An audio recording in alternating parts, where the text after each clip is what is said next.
Hello दोस्तों, आज lecture number 2 of complex number. आज हम पढ़ेंगे ज्योमेट्रिकल रिप्रेजेंटेशन के बारे में कि कॉम्प्लेक्स नंबर को ज्योमेट्री में रिप्रेजेंट कैसे करते हैं। कोई बहुत खास बात नहीं है, एकदम उसी तरह से रिप्रेजेंट करते हैं जैसे आप कार्टेशियन प्लेन में रिप्रेजेंट करते थे इन coordinate geometry in your class 10th। Just कुछ नाम चेंज हैं, कुछ तरीके चेंज हैं। सपोज करिए कि आपका कोई कॉम्प्लेक्स नंबर है z is equal to x plus i y. Clear? तो इसमें ये जो है वो रियल पार्ट है और ये y जो है वो इमेजिनरी पार्ट है। हम रियल पार्ट को इस एक्सिस पे दिखाते हैं जो कि आपकी पहले एक्स एक्सिस थी, और इमेजिनरी पार्ट को हम इस एक्सिस पे दिखाते हैं। और जो हमारा कॉम्प्लेक्स नंबर है z, इसके कोऑर्डिनेट क्या होते हैं x और y। x कहाँ होता है? यहाँ पर। y कहाँ होगा? यहाँ पर। कोई खास चेंज नहीं है। अगर इसका नाम, इस पॉइंट का नाम P रख दूँ तो P पॉइंट जो है वो क्या दिखा रहा है? वो कॉम्प्लेक्स नंबर z को दिखा रहा है। ये आपका ओरिजिन हो गया। तो OP क्या हो जाएगा? OP is like the distance between origin and point P। तो क्या ये OP जो है वो डिस्टेंस दिखा रहा है कॉम्प्लेक्स नंबर की ओरिजिन से? इसकी वैल्यू क्या होगी? बहुत ही आसान है। अगर ये y है तो ये भी y होगा, और ये x है तो आपका OP क्या हो जाएगा? Root over x square plus y square. इसी OP को हम बोलते हैं मॉड्यूलस ऑफ z, यानी मैग्नीट्यूड ऑफ कॉम्प्लेक्स नंबर। तो मैग्नीट्यूड ऑफ z का फॉर्मूला क्या हो गया? Root over x square plus y square. Clear? अब यहाँ से कुछ प्रॉपर्टीज़ आएंगी मॉड्यूलस के बारे में, आपको पता लग गया। ग्राफिकल रिप्रेजेंटेशन कैसे करते हैं वो भी आपको मालूम पड़ गया है। अब थोड़ी सी प्रॉपर्टीज़ देखते हैं कि मॉड्यूलस ऑफ z की प्रॉपर्टी होती क्या क्या है। एक बात ध्यान से देखिएगा, आपको मालूम है z अगर x प्लस आई वाई है और z का कॉन्जुगेट जो है वो क्या होगा? x माइनस आई वाई है। क्लियर? तो अगर हम इन दोनों का मल्टीपल लें z into conjugate of z, तो क्या आएगा वो? क्या वो x plus i y into x minus i y, क्या इसकी वैल्यू हो जाएगी equal to x square minus i y का होल स्क्वायर। अब ये जो वैल्यू है ये क्या हो जाएगी? एक्स स्क्वायर, आप जानते हैं आई स्क्वायर की वैल्यू -1 होती है, तो माइनस माइनस प्लस हो जाएगा प्लस वाई स्क्वायर। यहाँ से क्या आप मुझे बताइए कि मॉड ऑफ z के root over x square plus y square है, तो क्या मैं इस वैल्यू को लिख सकता हूँ z into Z of conjugate? क्या मैं लिख सकता हूँ मॉड ऑफ z का स्क्वायर? ये पहली प्रॉपर्टी। क्लियर? अगर आप कभी भी कॉम्प्लेक्स नंबर को उसके कॉन्जुगेट से मल्टीप्लाई करते हैं तो उसको आप equal to the square of modulus भी लिख सकते हैं। क्लियर? नोट इट डाउन और टेक द स्क्रीनशॉट रादर। तो पहली प्रॉपर्टी तो आपकी हो गई कि z इंटू जेड का conjugate will be equal to the mod of z and it's square. Next is, अगर मॉड ऑफ z 0 है तो इसका क्या मतलब है? इसका मतलब ये है कि z भी 0 होगा, यानी x और y टर्म क्या होंगे? उसके 0 होंगे। दूसरी बात ये है कि real part of z will always be less than equal to the modulus of z and will always be greater than equal to the negative of modulus of z। Clear? ये कोई खास बात नहीं है, अगर आप थोड़ा सा एनालाइज करेंगे तो आपको मालूम पड़ जाएगा। रियल पार्ट ऑफ z होता है x, तो x जाहिर सी बात है छोटा होगा root over x square plus y square से, और जाहिर सी बात है बड़ा होगा minus of root over x square plus y square के। आप थोड़ा ध्यान से समझेंगे, खुद ही समझ में आ जाएगा। मैं आगे बढ़ता हूँ। सेम चीज़ को लेते हुए इमेजिनरी पार्ट ऑफ z भी हम देख सकते हैं कि वो भी लेस देन इक्वल टू होगा मॉड ऑफ z और ग्रेटर देन इक्वल टू होगा negative of mod of z। जाहिर सी बात है same condition goes with y also. y will also be less than equal to the modulus of z and y will also be greater than equal to the negative of modulus of z. Now moving on,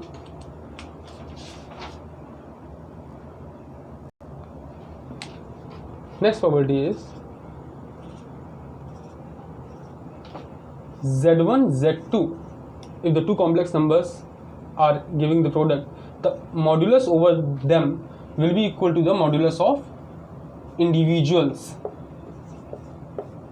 और in simple terms, अगर दो complex number product में हैं उनका overall modulus will be equal to the individuals modulus. Next property is अगर Z1 upon Z2 का whole modulus है तो उसको आप इंडिविजुअल मॉड्यूलस में भी लिख सकते हैं. ये नेक्स्ट प्रॉपर्टी हो गई. अच्छा, इस प्रॉपर्टी में एक खास बात है, ये तो आप दो टर्म्स के देख रहे हैं, अगर ये कुछ ज़्यादा टर्म्स होंगे तो भी उतनी ही सही होगी. जैसे अगर Z1 into Z2 into Z3 so on Zn तक है मॉड, तो ये इक्वल होगा Z1 का मॉड इंटू Z2 का मॉड इंटू Z3 का mod so on till Zn का मॉड. तो आप एक कंबाइंड मॉडुलस को इंडिविजुअल फॉर्म में ब्रेक कर सकते हैं if there is a product, and same goes with the division also. Now next is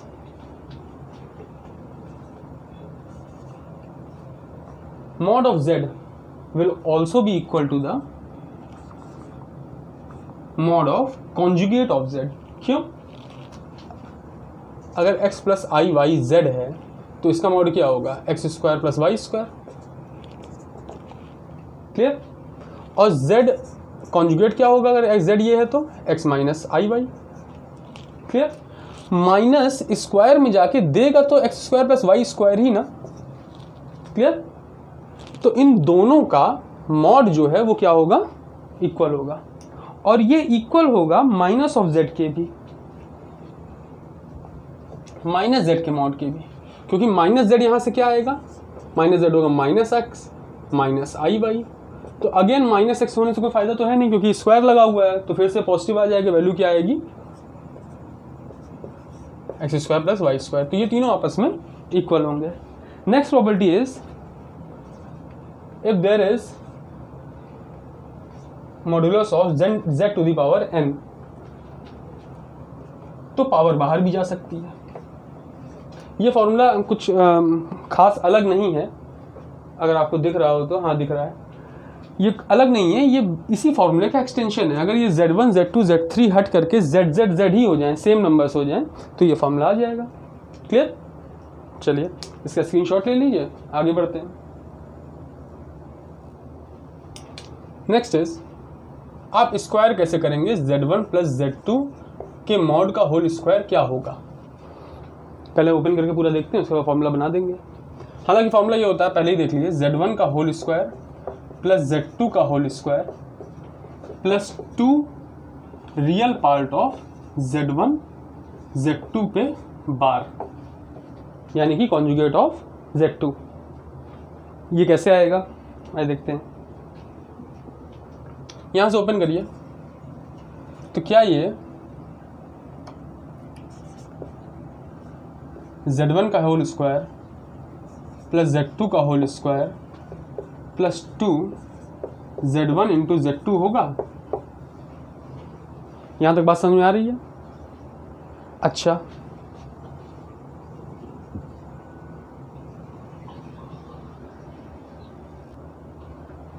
आइए इसको प्रूफ करते हैं.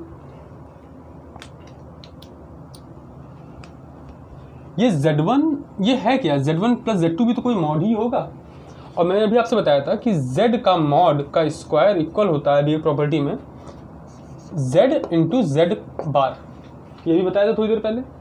तो अगर ये इसका स्क्वायर है तो क्या मैं इसको इक्वल लिख सकता हूँ Z plus Z2 into Z1 plus Z2 पे होल बार? कैसा लिखा जा सकता है?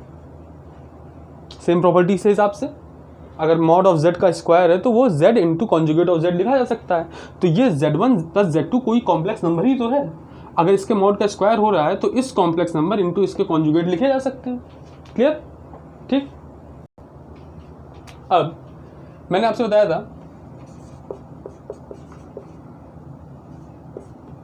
कॉन्जुगेट वाले टर्म में, जब कॉन्जुगेट पढ़ा रहे थे, कि पूरे का कॉन्जुगेट आप बाइफरकेट कर सकते हैं इंडिविजुअल के कॉन्जुगेट के हिसाब से। जब कॉन्जुगेट की प्रॉपर्टी बताए थे, अगर आपने लिखी होगी तो आपको याद होंगी, Z1 प्लस Z2 का whole bar can be substituted as Z1 का इंडिविजुअल बार प्लस Z2 का individual bar.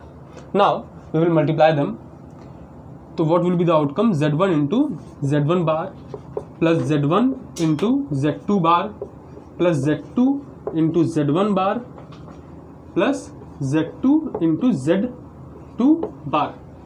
Now, if you remember this property, Z1 into Z1 bar क्या दे देगा? क्या वो Z1 का मॉड्यूलस का स्क्वायर दे देगा इस प्रॉपर्टी के हिसाब से? इन दोनों का भी रोकते हैं। प्लस Z2 into Z2 बार इस प्रॉपर्टी के हिसाब से क्या फिर वो Z2 बार का स्क्वायर दे देगा? क्लियर? नाउ इन दोनों की बात आई तो क्या Z1 इंटू Z2 बार है तो ये कोई कॉम्प्लेक्स नंबर ही ना, है ना। Z1 इंटू Z2 बार जो है, क्या वो कॉम्प्लेक्स नंबर ही कोई आएगा? अगर वो कोई कॉम्प्लेक्स नंबर है तो क्या उसका कॉन्जुगेट है ये? देखिए Z1 यहाँ पर अकेला है, यहाँ Z1 का बार हो गया, यहाँ Z2 बार में है, यहाँ Z2 बार में नहीं है। इसका मतलब इस होल का कॉन्जुगेट है ना ये। अब मैंने आपको बताया था अगर एक प्रॉपर्टी और याद हो कॉन्जुगेट की, तो Z प्लस Z बार, Z प्लस Z बार हमेशा क्या आता था, 2 into real part of Z, ये आता था। तो हमने इसको एक कॉम्प्लेक्स नंबर ही तो देखा है।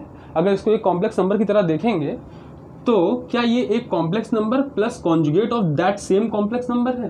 तो वो क्या होगा, 2 इंटू रियल पार्ट ऑफ जो कॉम्प्लेक्स नंबर हमने लिया है वो ये है, तो real part of Z1 into Z2 बार। क्या इतनी बात समझ में आई? नहीं ये तो फिर से समझा दे रहे। Z1 इंटू Z2 बार है, ये कोई कॉम्प्लेक्स नंबर ही होगा मल्टीप्लाई करने पर। अगर ये कॉम्प्लेक्स नंबर है तो क्या उसका ये कॉन्जुगेट है? इतना तो आपको समझ में आ रहा होगा। अगर ये कोई कॉम्प्लेक्स नंबर है उसमें ऐड कर रहे हैं उसी का कॉन्जुगेट, तो क्या real part of complex number आता है इस प्रॉपर्टी के हिसाब से? ठीक है, चलिए इसको नोट कर लीजिए, इसको नोट कर लीजिए। तो ये प्रूफ आपका हो गया। सेम प्रिंसिपल अगर आप अप्लाई करेंगे अपने खुद से, तो Z1 माइनस Z2 का बार का स्क्वायर क्या हो जाएगा, खुद ही गैस कर लीजिए। सेम प्रॉपर्टी, Z1 का होल स्क्वायर प्लस Z2 का whole square minus 2 real part of Z1 into Z2 का बार। ये दूसरी पॉइंट है। ठीक, अब इसका मतलब एक चीज़ और मैं यहाँ पर आपको क्लियर कर दूँ। याद रखिए जो स्क्वायर हम लगा रहे हैं ये मॉड्यूलस पे लगा रहे हैं। अगर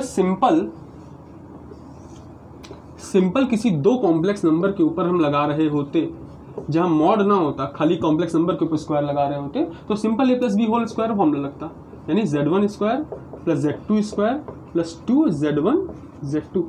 यहाँ कोई दिक्कत नहीं थी क्योंकि we were dealing with the modulus, that's why we need to do this in some procedure.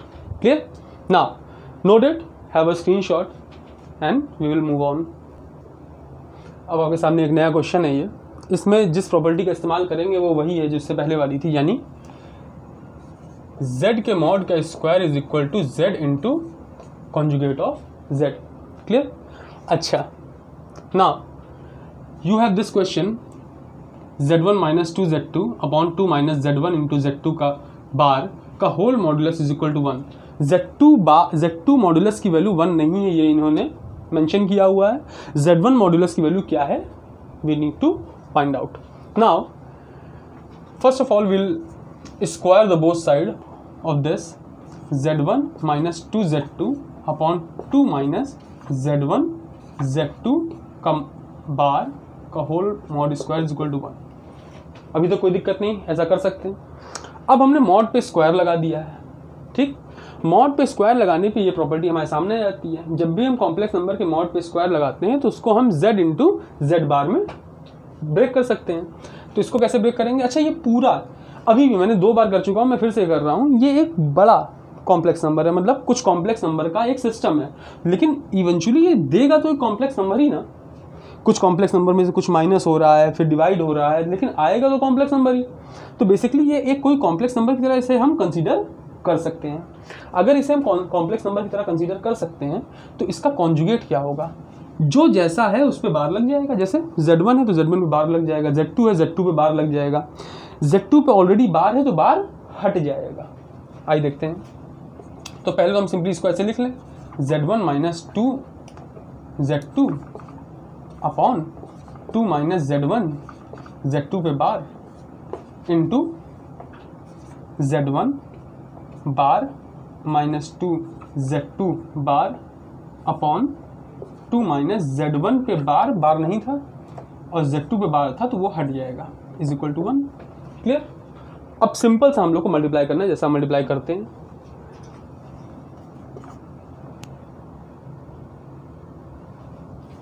इसको मल्टीप्लाई करेंगे क्या आएगा, Z1 इंटू Z1 बार, तो इससे मल्टीप्लाई करेंगे तो माइनस 2 Z1 Z2 बार, इसको minus 2 Z2 Z1 bar plus 4 Z2 bar is equal to, ये नीचे वाला डिनोमिनेटर इधर 1 है तो इधर जाकर के मल्टीप्लाई हो जाएगा, यही मल्टीप्लाई कर लेते हैं हम। इसको मल्टीप्लाई करिए 4, फिर ये माइनस 2 Z1 बार Z2, फिर ये minus 2 Z1 Z2 bar plus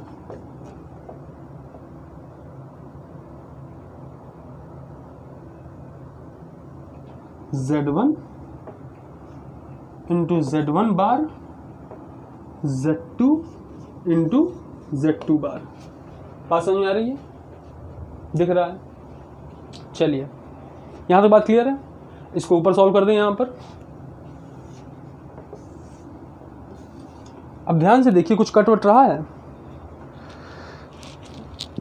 चलिए जो कटेगा देखा जाएगा। Z1 इंटू Z1 बार, क्या इसे हम Z1 के मॉड का स्क्वायर लिख सकते हैं, Z1 मॉड का स्क्वायर, माइनस इन दोनों को रोक देते हैं, इनको और इनको रोक देते हैं, Z2 का बार है तो ये क्या Z2 मॉड का स्क्वायर हो जाएगा, तो ये हो जाएगा +4 Z2 मॉड का स्क्वायर।